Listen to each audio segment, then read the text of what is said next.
The billionaire laughed. "Open this safe and you get 100 million. But the janitor's 7-year-old daughter solved it in 60 seconds, shocking everyone in the room. Before we dive into the story, drop a comment below and tell us where you're watching from. Enjoy the story." Marcus Whitmore surveyed his party guests with satisfaction. At 32, he was untouchable, a billionaire tech genius who had conquered everything. "Mr. Whitmore, the upstairs bathroom needs attention." Marcus turned to see James Carter, the night janitor, with a little girl hiding behind him. Dark braids, serious eyes, maybe 7 years old. "Carter, don't bring your kid to work. This isn't a daycare." "I'm sorry, sir. My wife's pulling a double shift and our sitter cancelled." "My daddy works hard," the girl interrupted, stepping forward. "He's a good man." Uncomfortable laughter rippled through the crowd. Marcus's jaw tightened. This child was correcting him. In his own house. "What's your name?" "Lily Carter." Marcus's eyes gleamed with cruel amusement. He'd just bought an antique safe that no expert could open. It sat in his study like a trophy. "Lily Carter," he announced loudly, "want to make some money? $100 million if you can open the safe in my study. It's been sealed for 60 years. The room gasped. James stepped forward. "Sir, please. I'm serious," Marcus said, pulling out his phone. "I'll transfer it now if she succeeds, but when she fails, everyone here will see what happens when people reach beyond their station." Lily found her father's hand. "Daddy, can I try? Grandpa Henry taught me things before heaven took him." James went pale. Marcus mistook it for fear. "Let's go," Marcus said, leading the crowd to his study. The Victorian safe stood 4 feet tall, its brass face covered in intricate engravings. 3 separate discs had to align perfectly. Locksmiths had failed. Security experts had given up. 60 seconds, Marcus said, starting his timer. "Now." Lily approached slowly, fingers tracing the patterns. She closed her eyes, hearing her grandfather's voice. "Every lock has a song, Lily girl. You just need to hear it." 45 seconds. Her fingers moved to the first disc. Click, then the second. Click. The room went silent. 20 seconds. She found the third disc, turning it carefully. Once, twice, 3 times. The safe groaned. The lock sang to life after 60 years of silence. The door opened. 58 seconds, someone whispered. Inside sat vintage stock certificates and a leather journal. Lily turned to Marcus, tears in her eyes. "I opened it. The money. My daddy's sick." "Really sick. He needs medicine. The doctors say—" Marcus stared, shocked. "That's impossible. How did you—" He grabbed the safe door. "This has to be a trick. But I did it. You promised." "Promised?" Marcus's voice rose. "I made a joke, not a contract. 100 million to a janitor's kid. Don't be ridiculous." "Marcus," an older woman said quietly, "you gave your word." But Marcus wasn't listening. His hand reached for the journal. He opened the first page, and his face went white. September 15th, 1962. "My name is Henry Carter, and I'm writing this record of my work for the Whitmore family, in case the truth should ever need to be told." Marcus slammed it shut. His eyes found Lily, then James, seeing the family resemblance to someone from old photographs. "Everyone out," he said hoarsely. "Party's over." As guests filed out confused, Lily stood trembling. She'd opened the safe. She'd won. But something in Marcus's eyes told her she'd just unlocked something far more dangerous. And Marcus Whitmore, the untouchable billionaire, suddenly looked terrified. The emergency room lights were too bright, too cold. James Carter sat on the examination table, his hospital gown hanging loose on his thinning frame. Sarah held his hand, her nurse's uniform still on from her shift. Lily sat in the corner, trying to be invisible. "Mr. Carter," Dr. Richardson said gently. The tests confirm what we suspected. Stage 3 pancreatic cancer. It's aggressive, but there are treatment options. Sarah's grip tightened. What kind of options? Chemotherapy, radiation, possibly surgery. But I need to be honest. The treatment is expensive. Even with your insurance, you're looking at significant out-of-pocket costs, probably around $80,000 over the next 6 months. James laughed, but it was hollow. 80,000. I make 32,000 a year cleaning floors. Daddy? Lily's small voice cut through the tension. The money from the safe. Mr. Whitmore promised. Baby, that's not happening. James's voice cracked. Men like Marcus Whitmore don't keep promises to people like us. But Lily's words haunted Sarah throughout the night. After James finally fell asleep, she found herself searching online. Marcus Whitmore legal obligation promise. Meanwhile, across town in his study, Marcus couldn't stop reading the journal. Henry Carter's words painted a picture of a man Marcus's grandfather, Theodore Whitmore, had systematically destroyed. June 3rd, 1963. Theodore asked me to design a new security system for the company's patents. I created something revolutionary, a lock mechanism unlike anything in existence. I was proud. I was a fool. September 12th, 1963. Theodore filed patents for my designs, under his name. When I confronted him, he laughed. You're an employee, Henry. Everything you create belongs to Whitmore Industries. November 30th, 1963. I've been fired. Theodore claims I stole company secrets. He's blacklisted me in the industry. My wife is pregnant. We have nothing. Marcus closed the journal, his hands shaking. His billion-dollar empire, his self-made reputation, how much of it was built on theft? On the backs of people like Henry Carter? His phone buzzed. Patricia Vanderbilt. Marcus, the video is everywhere. You need to handle this. Video. Marcus opened Twitter. Someone had filmed the entire challenge. Billionaire Marcus Whitmore refuses to pay 7-year-old after she solves impossible challenge. Had 30 million views and climbing. The comments were brutal, disgusting. Her father is dying and he's playing games. This is why people hate the rich. That little girl has more integrity than you ever will, Marcus. Marcus threw his phone across the room. But he couldn't throw away the image of Lily's face when he'd called it a joke. Those serious eyes, so much like Henry Carter's in the old photographs tucked inside the journal. Sarah Carter knocked on Marcus Whitmore's office door at 7 a.m. She'd gotten his schedule from the security guard, an old friend from high school who owed her a favor. Mrs. Carter, Marcus's assistant said coldly. Mr. Whitmore doesn't take unscheduled appointments. I'll wait. Sarah sat down, her spine straight despite exhaustion. I'll wait all day if I have to. 3 hours later, Marcus emerged. He looked different, tired, maybe even guilty. But Sarah had seen enough rich men to know guilt didn't pay medical bills. 5 minutes, he said. In his office, Sarah didn't sit. She stood across from his massive desk and met his eyes without flinching. My husband is dying. Lily opened your safe in 58 seconds. You made a promise in front of 50 witnesses. Mrs. Carter. My father-in-law was Henry Carter. He worked for your grandfather. Did you know that? Marcus's face confirmed it. Sarah's chest tightened. You've read the journal, she said. It wasn't a question. Then you know what your family did to mine.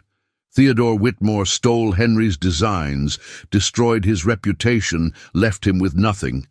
Henry died at 53, bitter and broken. James grew up in poverty because of your grandfather's greed.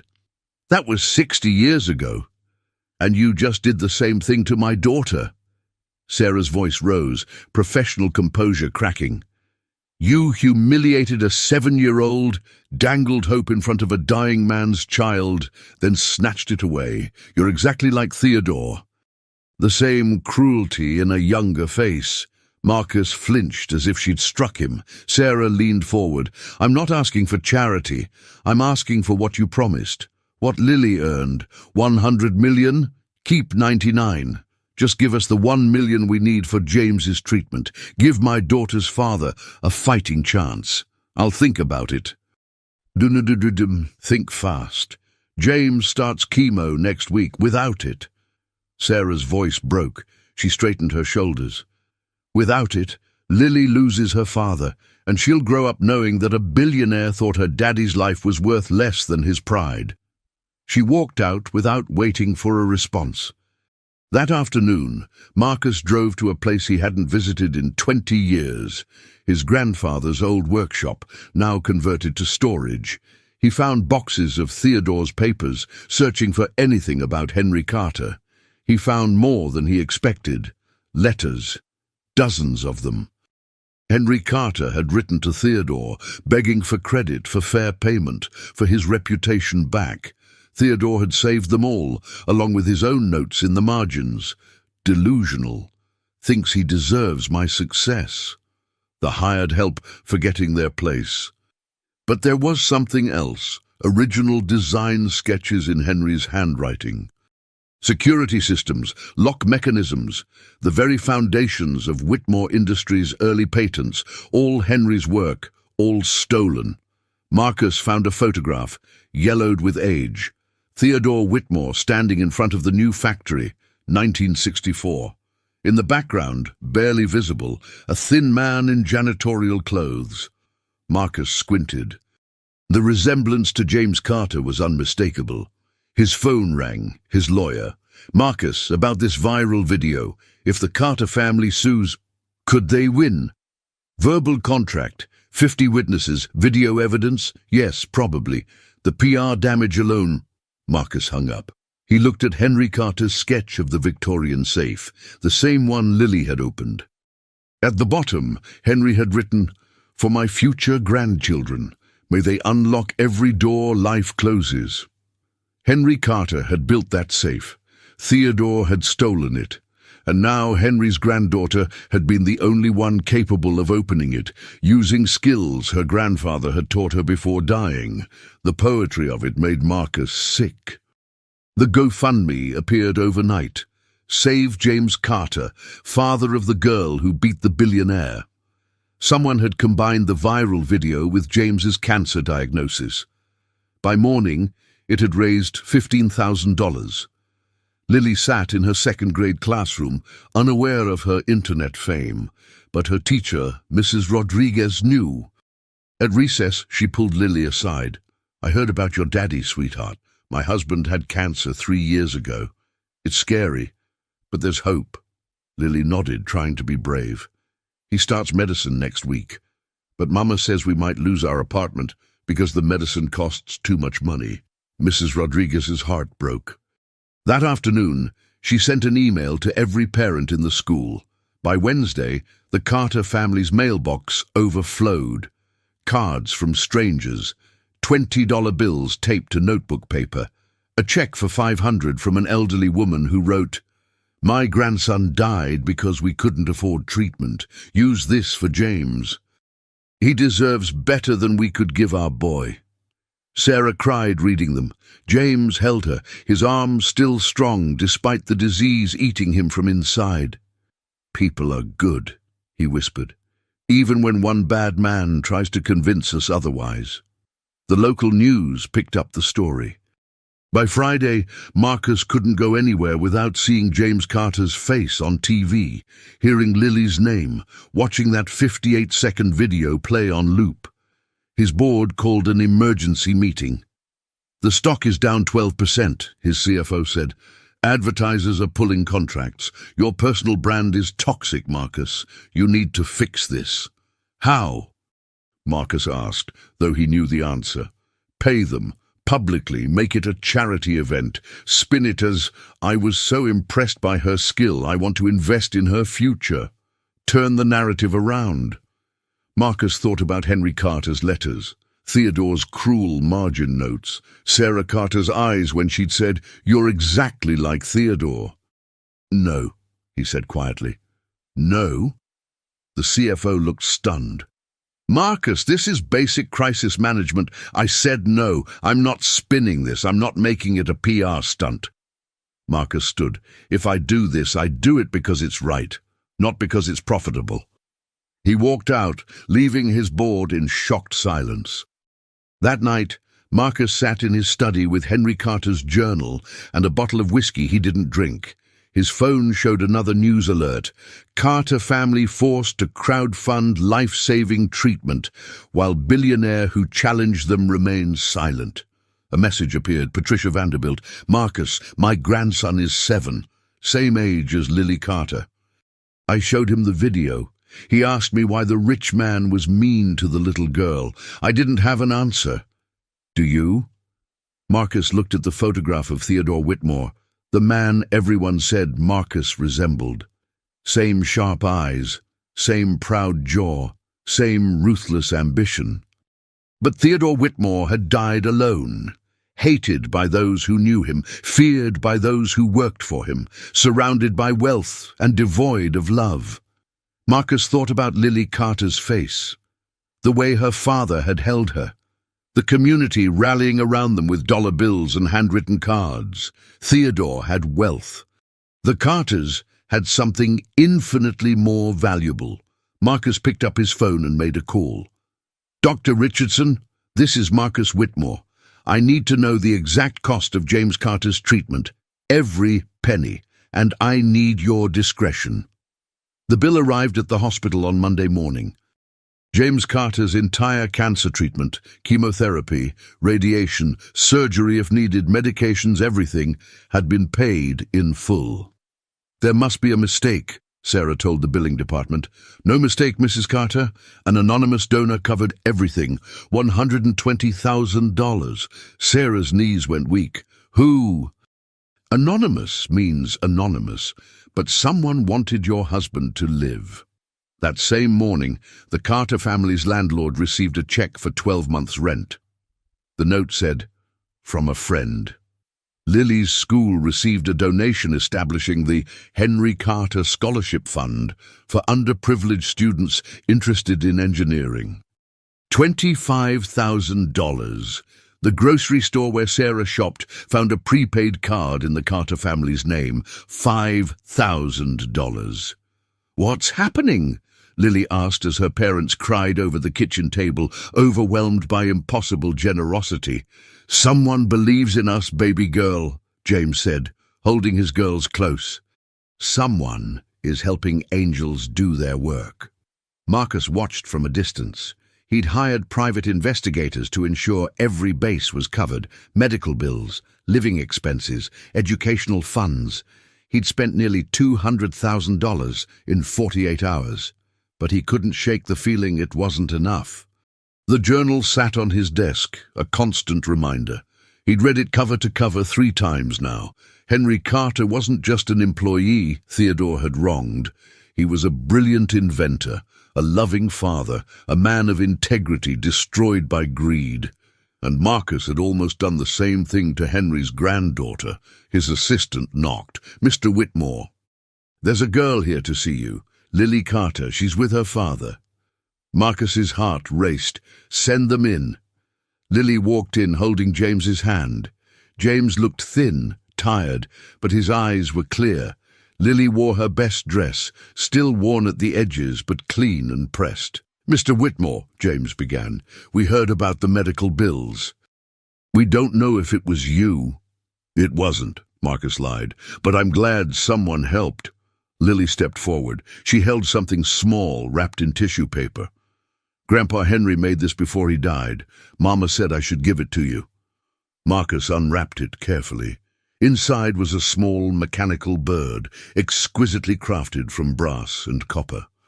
When he wound the key, it sang a beautiful, complex melody.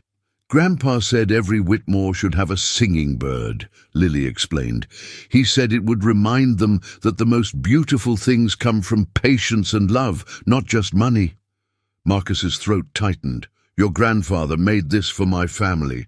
He made it for your grandpa." But Theodore never accepted it. Grandpa kept it, hoping someday a Whitmore would understand what it meant. James put his hand on Lily's shoulder.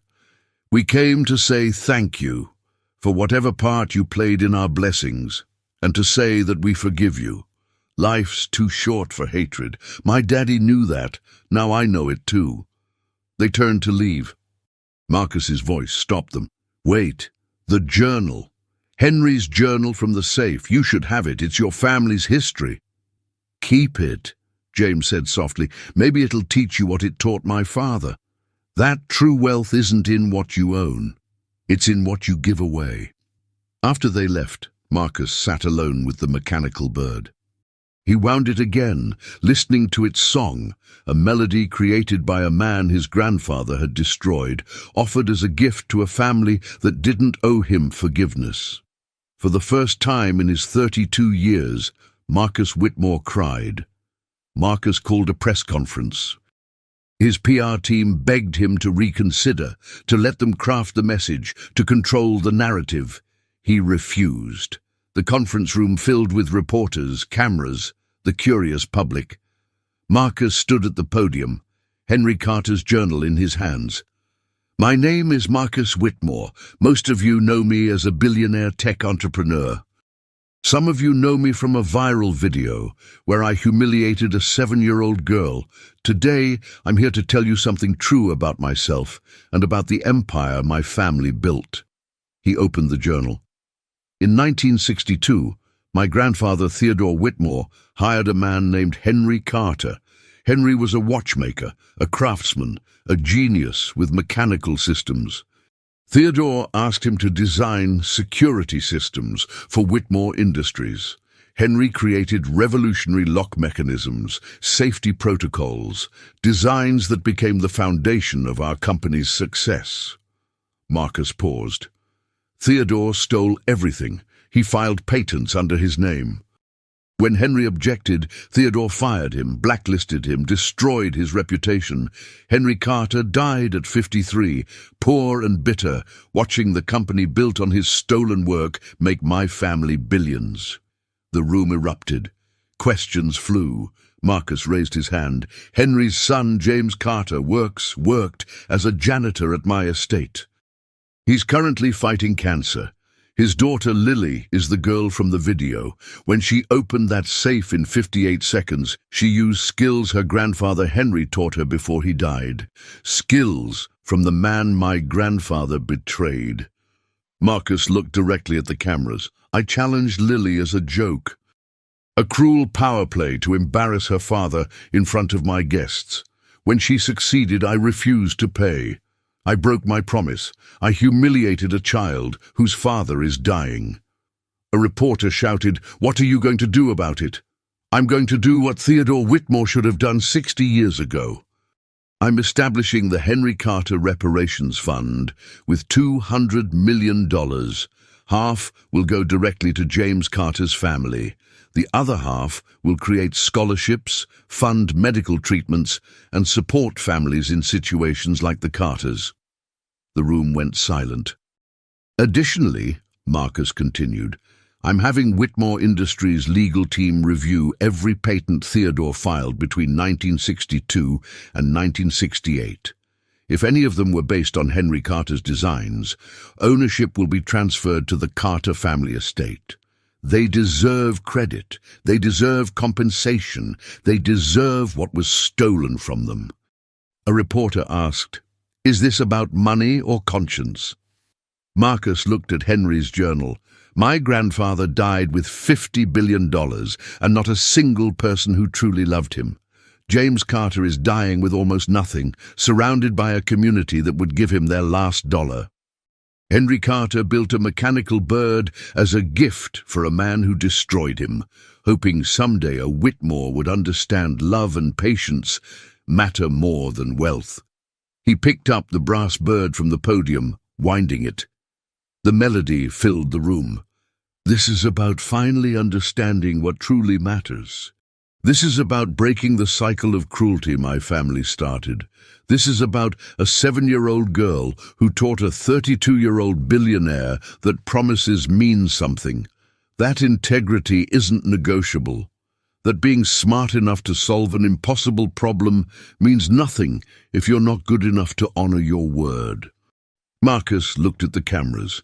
Lily Carter, James Carter, Sarah Carter, I'm sorry for what I did, for what my grandfather did, for the pain my family has caused yours. I can't give back 60 years, but I can try to make the future different. Later that evening, Marcus drove to the Carter home, a small apartment in a worn building but clean and filled with love.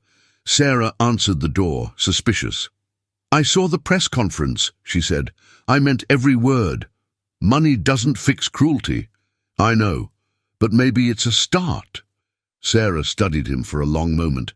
Then she stepped aside. James is resting, but Lily's doing homework. Maybe you could help her with math. She's struggling with fractions. Marcus sat at the small kitchen table with Lily.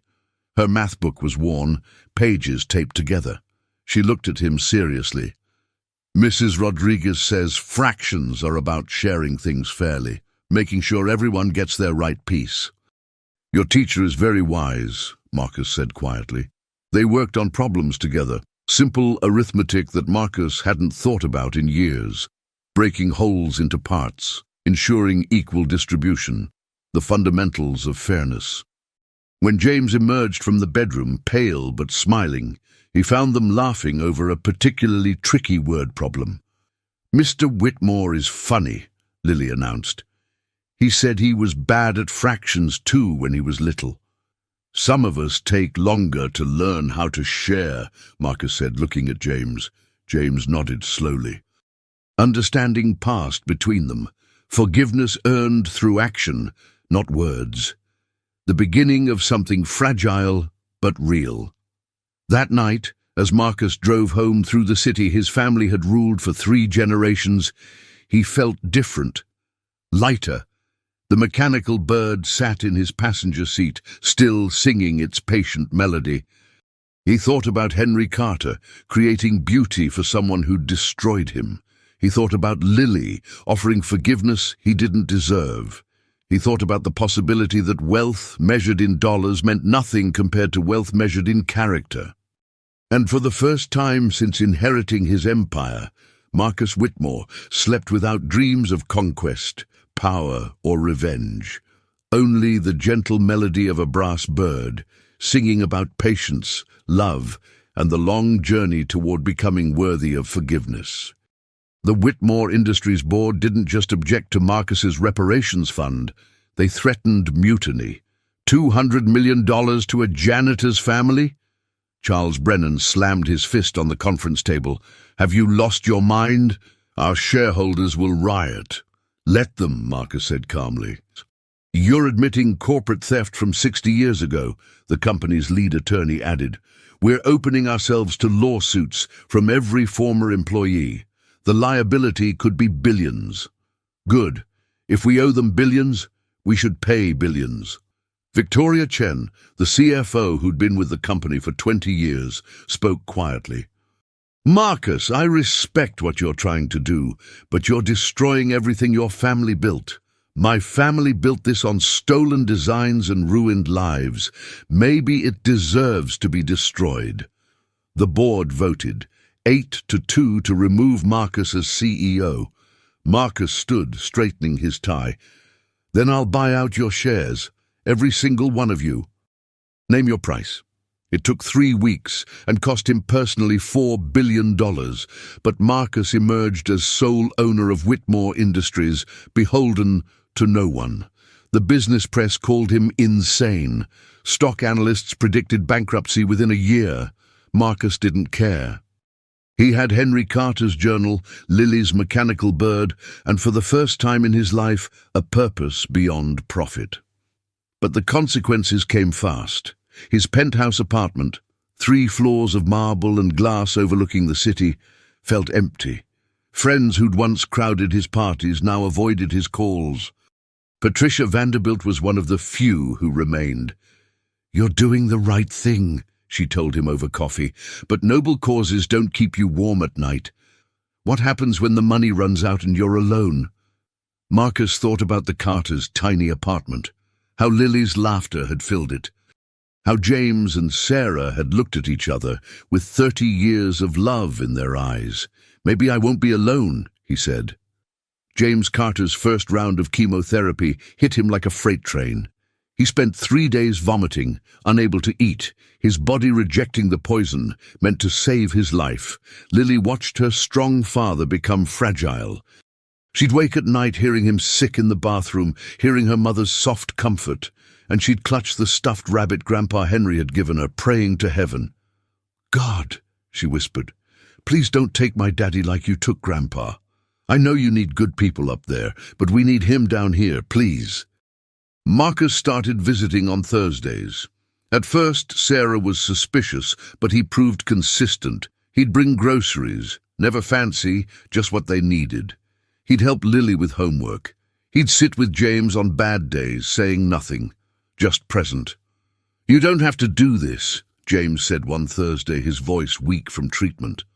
"The money, the fun, that's enough." "It's not about enough," Marcus replied. "It's about learning what my grandfather never did, that people aren't assets to exploit. They're—" He struggled for words. "Human?" James offered with a tired smile. "Yeah, human." One evening, as Marcus helped Lily build a model clock, something Henry had apparently loved teaching her, she asked suddenly, "Why were you so mean to my daddy?" Sarah tensed. Marcus set down the tiny gears carefully. "Because I thought being rich made me better than other people. I thought money meant I deserved respect, even if I didn't earn it through kindness." "That's silly," Lily said matter-of-factly. "My teacher says respect is something you give, not something you buy." "Your teacher is right. I had to lose almost everything to figure that out." Lily studied him seriously. "Do you still have enough money for food and stuff?" Marcus laughed, surprised. "Yes, sweetheart, I still have enough." "Good, because you can eat dinner with us if you don't. Mama always makes extra." That night, Marcus did stay for dinner. Boxed mac and cheese, canned green beans, chicken nuggets shaped like dinosaurs. The cheapest meal he'd eaten in 20 years. It was the best he'd ever tasted. Dr. Richardson pulled Sarah aside after James's 6th treatment. "The tumors are shrinking. Not as fast as I'd like, but it's working. He's fighting." Sarah collapsed in the hallway, sobbing with relief. When she called Marcus to tell him, because somehow he'd become someone she called with news, his voice cracked with emotion. "Thank God," he whispered. "Thank God." "Why do you care so much?" Sarah asked. "Really?" Marcus was quiet for a long moment. "Because watching your family almost lose each other made me realize I never had what you have. I had things, buildings, bank accounts, but nobody who'd miss me if I was gone, nobody whose world would end if I died. Your husband is richer than I'll ever be." Sarah's anger she'd carried for months, finally softened. "You can't buy what we have, Marcus, but you can build it, one Thursday at a time." The letter arrived on a Tuesday. Legal stationery, expensive. Marcus opened it, expecting another lawsuit. Instead, he found something worse. "Dear Mr. Whitmore, my name is Robert Zimmerman. In 1965, my father, David Zimmerman, worked as an engineer for your grandfather. Like Henry Carter, his designs were stolen. Unlike Henry Carter, my father didn't survive the betrayal. He took his own life in 1967, leaving my mother with 3 children and nothing but Theodore Whitmore's patents filed under his own name. I am now 73 years old. I've spent my entire life watching your family prosper from my father's genius, while my family struggled. I saw your press conference. I read about Henry Carter. I'm writing to ask, will you finally acknowledge what Theodore Whitmore did to my father?" Marcus's hands shook. He'd known about Henry, but how many others had there been? He spent 2 weeks in archives, old files, forgotten storage. He found 7 more. 7 other inventors, engineers, designers, whose work Theodore had stolen. 7 families destroyed. David Zimmerman, who'd killed himself, Margaret Liu, who died in poverty at 48, Antonio Reyes, deported after Theodore accused him of corporate espionage, Samuel Green, blacklisted and broken, 3 others whose names had been deliberately erased from company records. Marcus sat in his office at 2 a.m., surrounded by evidence of his grandfather's systematic cruelty. Each theft carefully documented, each life methodically destroyed. How did you make this right? How did you apologize to ghosts? He started with Robert Zimmerman, flew to Phoenix, where the elderly man lived in a modest condo. Robert answered the door with suspicion and a lifetime of anger in his eyes. "Mr. Zimmerman," Marcus said, "I'm sorry for what my grandfather did to your father, for the life you should have had, for being 70 years too late." Robert stared at him. Then, to Marcus's shock, the old man started crying. "I just wanted someone to admit it," Robert sobbed. 73 years old, and I just wanted someone from your family to say my father mattered, that his death wasn't meaningless. Marcus spent 3 days with Robert recording his father's story, learning about David Zimmerman's brilliant designs for automated manufacturing, designs that became the backbone of Whitmore Industries' factory systems, designs Theodore patented as his own. "I'm creating a memorial," Marcus told him, "at Whitmore headquarters. Every person Theodore stole from will be honored, their real contributions acknowledged, their families compensated. I don't want money," Robert said. "I want my father's name on those patents. I want history to remember he existed. Then that's what we'll do." Marcus tracked down the other families, Margaret Liu's daughter, now 65, Antonio Reyes's grandchildren, Samuel Green's son. Each meeting broke something in Marcus and rebuilt it stronger. The memorial cost $12 million, 8 bronze statues in the Whitmore headquarters lobby, each representing one of Theodore's victims, their names engraved in marble, their actual patent designs displayed in glass cases, the truth finally told. The dedication ceremony was small, just the families, Marcus, and a handful of reporters. No fanfare, no PR spin. "My grandfather Theodore Whitmore built an empire on theft," Marcus said to the gathered crowd. "He stole not just designs, but dignity, not just patents, but futures.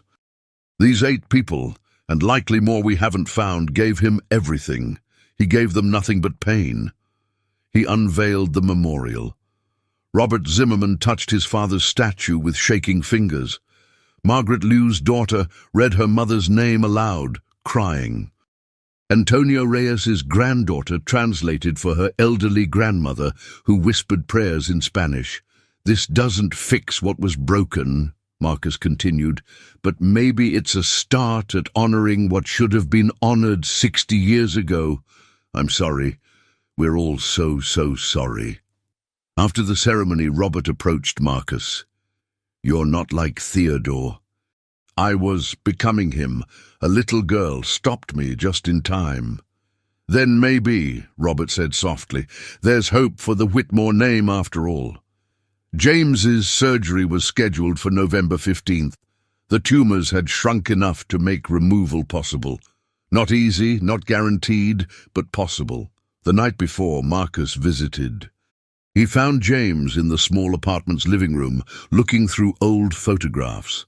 "My father," James explained, showing Marcus a picture of Henry Carter. Weathered hands, kind eyes, a slight smile. This was taken a month before he died. Marcus studied the photograph, then James pulled out another one, older, black and white, creased with age. This was taken in 1962, at the Whitmore factory opening. Marcus looked closer. There was Theodore, young and proud, and there in the background, Henry Carter. But he wasn't alone. Standing next to him was a young woman, beautiful, laughing at something Henry had said. "That's my mother," James said, "Eleanor Carter, before she married Dad." Something in Marcus's chest tightened. The woman looked familiar, very familiar. James, what was your mother's maiden name? Whitmore. The room tilted. Marcus sat down hard. Your mother was a Whitmore. James nodded slowly.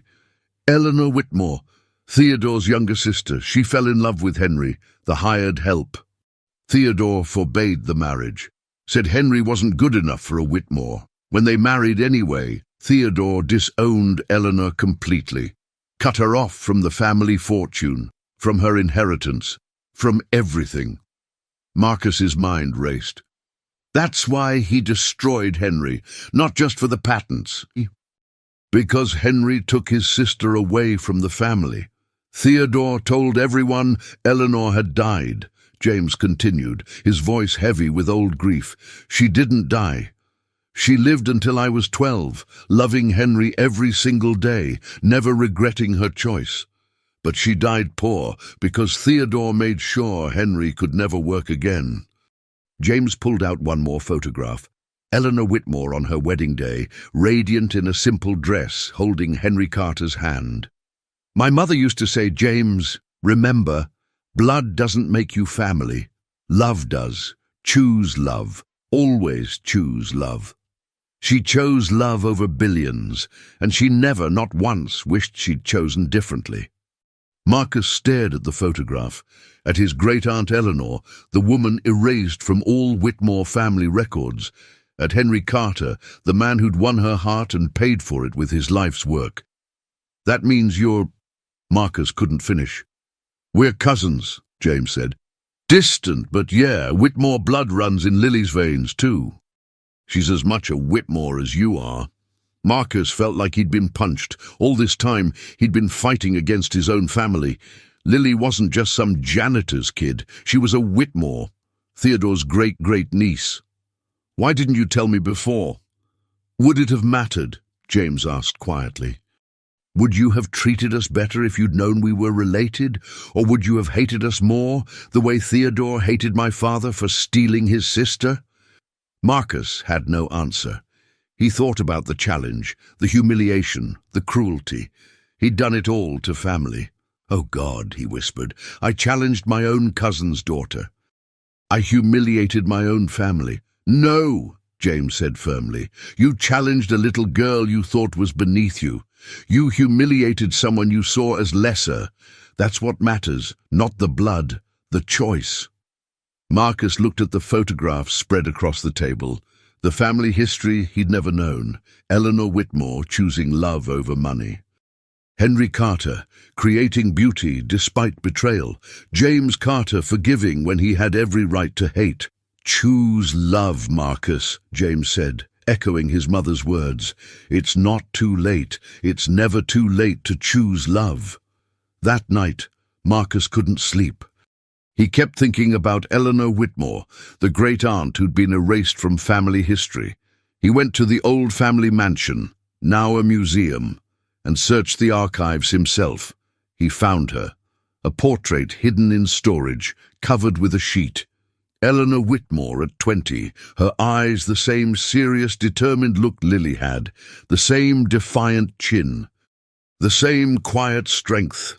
Theodore had tried to erase her, but she'd lived on in her son, her grandson, her great-granddaughter. Love had won after all. Marcus stood in that dusty storage room until dawn, staring at Eleanor's portrait, finally understanding what his family had truly lost. James's surgery was scheduled for 6 a.m.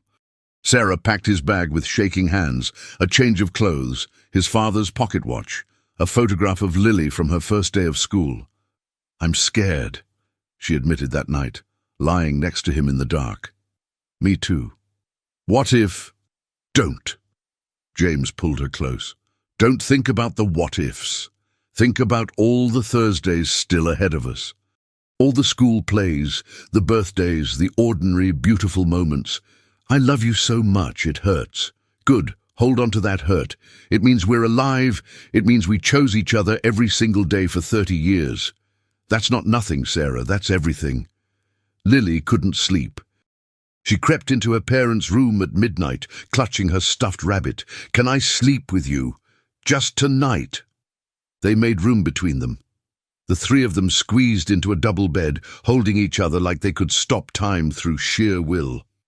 "Daddy," Lily whispered, "are you going to die?" James was quiet for a moment. "Not if I can help it, baby girl. I'm fighting as hard as I can. I'm scared. Being scared means you love someone. That's actually a good thing." "Did Grandpa Henry teach you that?" "He did, right before he went to heaven. He told me, James, fear is just love afraid of losing what it cherishes. So when you're scared, remember, you're really just loving with all your heart." Lily thought about this. "Then I'm loving you so much right now, Daddy." "I know, sweetheart. I feel it." Marcus showed up at 4 a.m.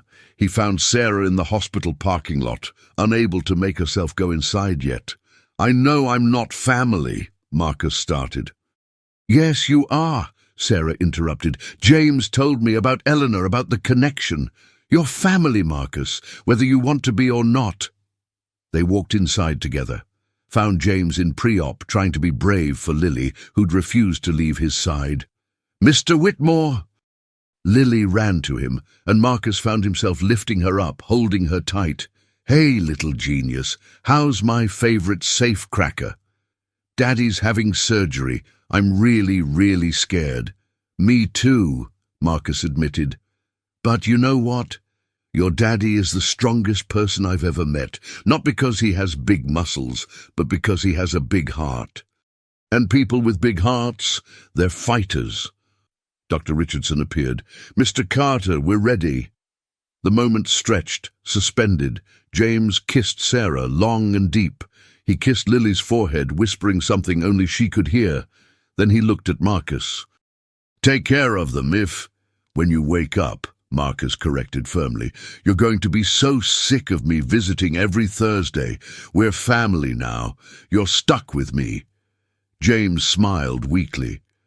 "Worse things than being stuck with a reformed billionaire, I guess." They wheeled him away. Sarah collapsed into a chair, Lily on her lap. Marcus sat next to them, unsure what to do with his hands, with his heart, with all this feeling. "Tell me a story," Lily said suddenly.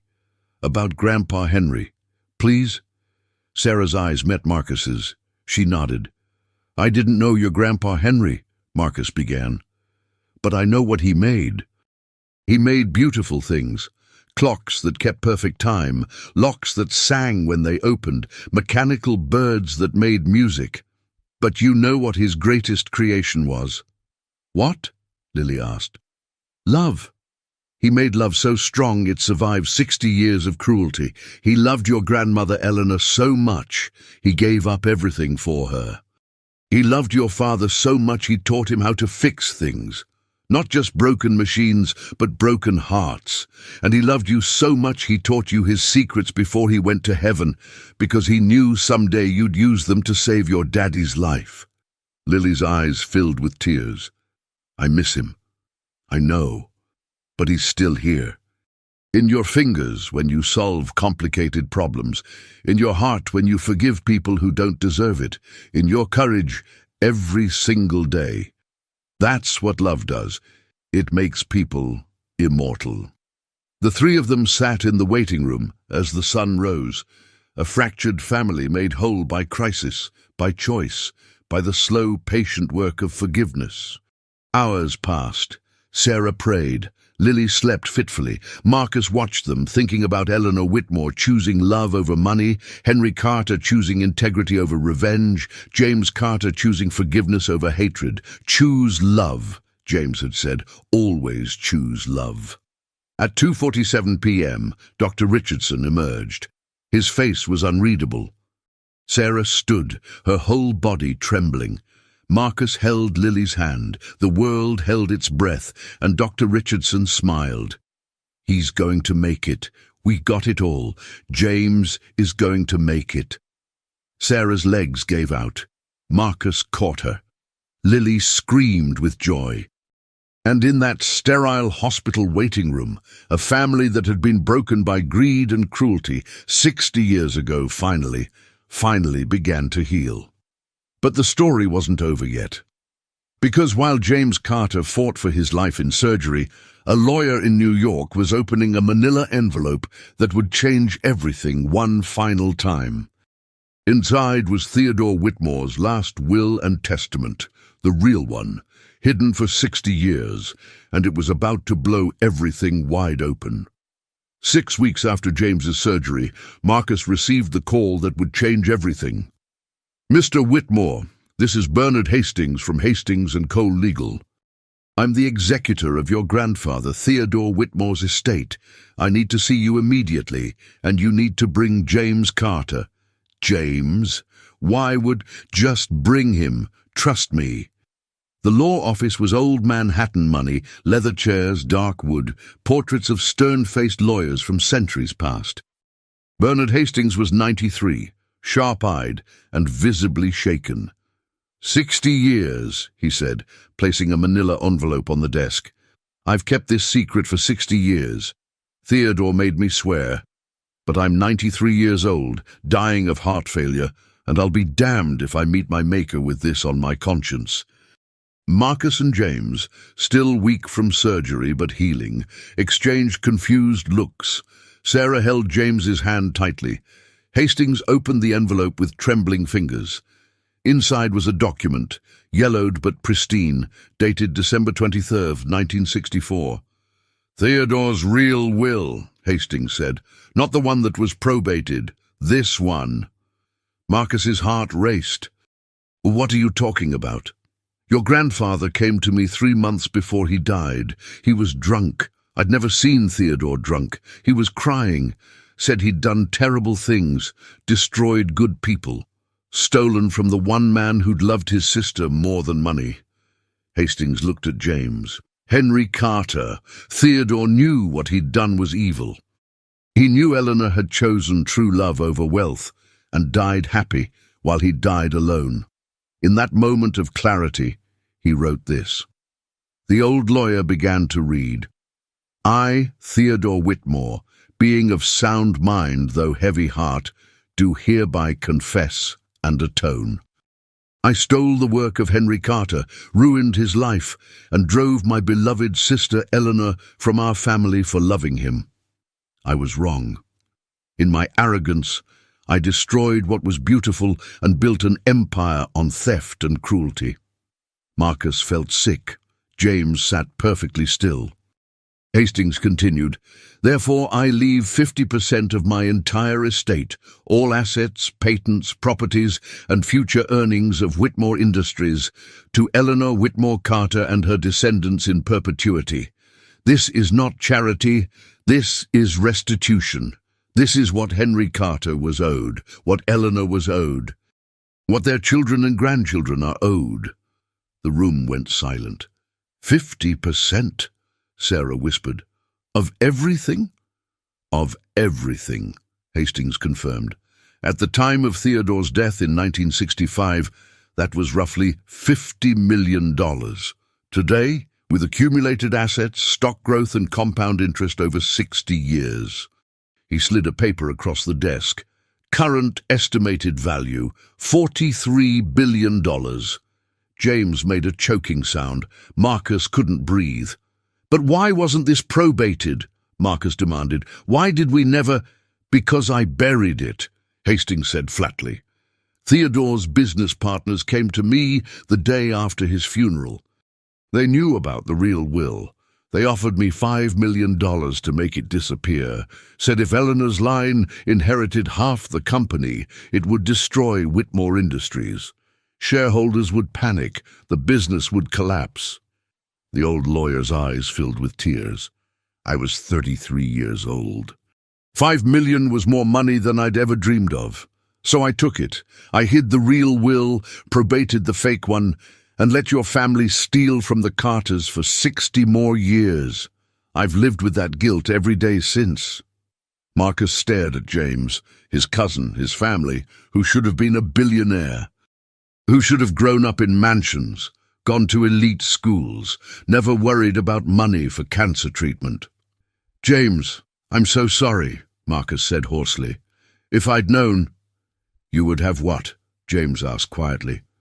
"Accepted me, Shared the wealth, or fought harder to keep it from me? Marcus had no answer. The truth was, he didn't know who he would have been if he'd known. Hastings pushed the will toward James. Everything Theodore left to Eleanor's line is legally yours. $43 billion, the Whitmore estate, half of Whitmore Industries, all of it. I've already filed the necessary paperwork, my confession, my crime, but also justice. Finally, James Carter held the document that would make him one of the richest men in America. His hands shook. Sarah looked like she might faint. Lily, who'd been coloring in the corner, sensed something enormous had happened. "Daddy? What's wrong?" James set the will down carefully. Then he did something that would echo through history. "Mr. Hastings, I appreciate you finally telling the truth. I'm sure that wasn't easy." He pushed the will back across the desk. "But I don't want it." "What?" Sarah gasped. "James," Marcus started. "I don't want it," James repeated firmly. "Not the billions, not the estate, none of it." "Have you lost your mind?" Sarah stood up. "James, that's our daughter's future, our security, everything we've struggled for." "No," James said gently. "Everything we've struggled for is right here in this room. You, me, Lily, our love. That's what Grandpa Henry and Grandma Eleanor chose, love over money. That's what they taught me. I won't dishonor that by taking the very fortune they rejected." Marcus felt tears streaming down his face. "James, you deserve this. You've earned it through suffering, through grace, through being better than my entire family tree." "Maybe," James said, "but deserving something and needing something are different. I don't need $43 billion, Marcus. I need to watch my daughter grow up. I need to grow old with my wife. I need Thursday dinners and ordinary happiness." He smiled. "Grandma Eleanor gave up billions and never regretted it once. I'm making the same choice." "But James," Sarah's voice broke, "the medical bills, Lily's education. What if the cancer comes back?" "Then we'll face it," James said, "together, like we always have. But I won't build our family's future on Theodore's guilt money. That's not who the Carters are." Lily stood up, walked to her father and climbed into his lap. "I don't need billions either, Daddy. I just need you." James held his daughter, and the weight of $43 billion felt lighter than the weight of her love. Marcus watched this, a dying man rejecting wealth most people couldn't imagine, and something broke open inside him. Every value he'd been taught, every measure of success he'd pursued, suddenly revealed itself as hollow. "Then let me propose something," Marcus said carefully. "James, you're right, you don't need $43 billion, but tens of thousands of families do. Families facing cancer without treatment, kids with talent but no opportunity, people like Henry Carter whose brilliance gets stolen by those with power." James looked at him. "What are you suggesting?" "The Henry and Eleanor Carter Foundation. We combine the $43 billion from Theodore's will with my reparations fund. We create something that would make your grandparents proud. Medical care for families who can't afford it. Scholarships for brilliant kids from poor backgrounds. Support for inventors and artists whose work gets stolen. We turn Theodore's guilt into Henry's legacy." "And you'd manage this?" James asked skeptically. "No," Marcus said firmly. "You would, you and Sarah. I'd be the one who follows your lead. For once in my life, I'd be the one learning from someone wiser." Sarah and James looked at each other, having one of those wordless married conversations that spans decades of understanding. "We'd need oversight," Sarah said slowly. "A board that includes families Theodore hurt, community members, people who understand struggle." "Done," Marcus agreed. "And I'm not moving into some mansion," James added. "We stay in our apartment. We stay who we are." "Of course. And Thursday dinners continue," Lily piped up, "because we're family now." Marcus smiled through tears. "Thursday dinners continue, I promise." The Henry and Eleanor Carter Foundation launched 6 months later. The press called it the largest charitable organization in history. But for the families who received cancer treatment, who got scholarships, who finally saw justice for stolen work, it was simply a miracle. James's cancer stayed in remission. He returned to work, not as a janitor, but as the foundation's director. He insisted on keeping the title modest, Chief of Remembering What Matters. Sarah managed the medical grants, ensuring no family ever faced the impossible choice between treatment and bankruptcy.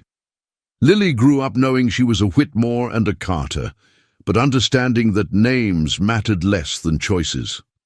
She still loved solving puzzles, still remembered her grandfather's lessons, still dreamed of becoming an engineer. And Marcus, he sold his penthouse, bought a modest townhouse 2 blocks from the Carters, and showed up every Thursday for dinner without fail. He learned to play with Lily's dolls, helped with her math homework, listened to James's stories, and slowly, painfully, joyfully learned what it meant to be family. On the 1-year anniversary of the foundation, they dedicated a new statue in the headquarters lobby, not of Theodore or Marcus, of Eleanor and Henry Carter, holding hands with an inscription beneath, "They chose love over billions. They were richer than kings." During the ceremony, Robert Zimmerman, now 94, approached Marcus. "Your grandfather destroyed my father. You honored him. That's not redemption, Mr. Whitmore, that's transformation." "I had good teachers," Marcus said, looking at James, Sarah, and Lily. That night, back at the Carters' apartment, they shared boxed pizza and cheap soda. Lily showed Marcus her latest creation, a small mechanical butterfly she'd built from scraps, its wings moving in perfect rhythm. "Grandpa Henry would be proud," James said softly. "Grandma Eleanor too," Sarah added. Lily wound the butterfly and set it on the table. Its wings caught the light, casting shadows that looked like they were dancing. And in that small apartment, with that makeshift family surrounded by love that couldn't be bought or sold or stolen, they found what Theodore Whitmore had spent billions searching for and never found. They found home. Marcus watched the mechanical butterfly dance and thought about the journey, from cruel billionaire to reluctant student of grace.